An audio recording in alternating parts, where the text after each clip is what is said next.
أعوذ بالله من الشيطان الرجيم. بسم الله الرحمن الرحيم.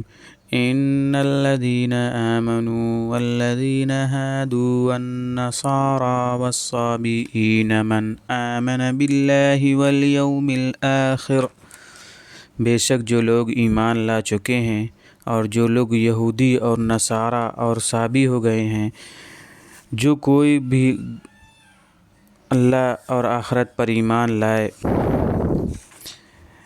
وَعَمِلَ صَالِحًا فَلَهُمْ أَجْرُهُمْ عِنْدَ رَبِّهِمْ، اور نیک عمل کرے سو ان سب کے لیے ان کے پروردگار کے پاس ان کا اجر ہے۔ وَلَا خَوْفٌ عَلَيْهِمْ وَلَا هُمْ يَحْزَنُونَ، اور نہ کوئی ڈر اور خوف ہوگا ان کے لیے اور نہ وہ کوئی غم کریں گے۔ وَإِذَا أَخَذْنَا مِيثَاقَكُمْ وَرَفَعْنَا فَوْقَكُمُ الطُّورَ، اور وہ وقت یاد کرو جب ہم نے تم سے عہد لیا اور ہم نے تمہارے اوپر کوہ طور بلند کیا۔ خُذُوا مَا آتَيْنَاكُمْ بِقُوَّةٍ وَاذْكُرُوا مَا فِيهِ لَعَلَّكُمْ تَتَّقُونَ، مضبوطی کے ساتھ اس کتاب کو پکڑ رکھو جو ہم نے تم کو دی ہے، اور جو کچھ اس میں ہے اسے یاد رکھو تاکہ تم متقی بن جاؤ۔ ثُمَّ تَوَلَّيْتُم مِّن بَعْدِ ذَلِكَ، پھر تم اس عہد سے اس کے بعد بھی پھر گئے۔ فَلَوْلَا فَضْلُ اللَّهِ عَلَيْكُمْ وَرَحْمَتُهُ لَكُنْتُم مِّنَ الْخَاسِرِينَ، سو اگر تم پر اللہ کا فضل اور اس کی رحمت نہ ہوتی تو تم ضرور تباہ ہونے والوں میں سے ہوتے۔ وَلَقَدْ عَلِمْتُمُ الَّذِينَ اعْتَدَوْا مِنْكُمْ فِي السَّبْتِ، اور تم خوب جان چکے ہو ان لوگوں کو جنہوں نے تم میں سے ہفتے کے دن کے بارے میں تجاوز کیا تھا۔ فَقُلْنَا لَهُمْ كُونُوا قِرَدَةً خَاسِئِينَ، تو ہم نے ان سے کہا کہ ذلیل بندر ہو جاؤ۔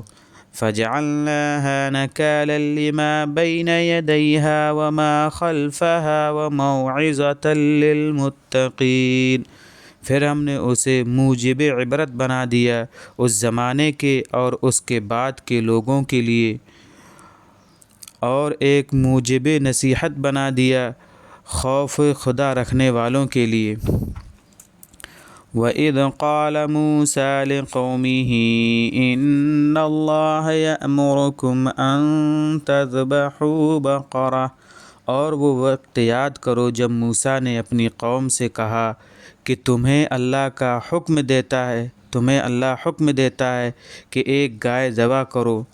قَالُوا أَتَتَّخِذُنَا هُزُوًا، وہ بولے آپ ہم سے ہنسی کر رہے ہیں کیا؟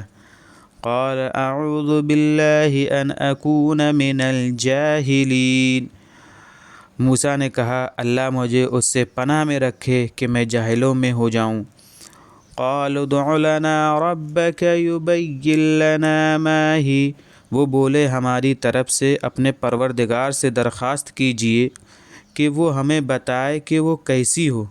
قال انه يقول انها بقرة لا فارض ولا بکر، کہا کہ وہ فرماتا ہے کہ وہ گائے نہ بوڑھی ہو اور نہ بن بیائی بلکہ دونوں عمروں کے درمیان ہو۔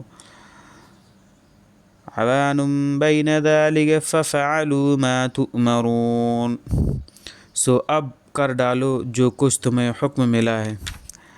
قالوا ادع لنا ربك يبين لنا ما لونها، وہ بولے ہماری طرف سے اپنے پروردگار سے درخواست کیجئے کہ وہ ہمیں بتائے کہ اس کا رنگ کیسا ہو۔ قال انه يقول انها بقرة صفراء فاقع لونها تسر الناظرین، کہا کہ وہ فرماتا ہے کہ وہ گائے خوب گہرے زرد رنگ کی ہو، دیکھنے والوں کو اچھی معلوم ہوتی ہو۔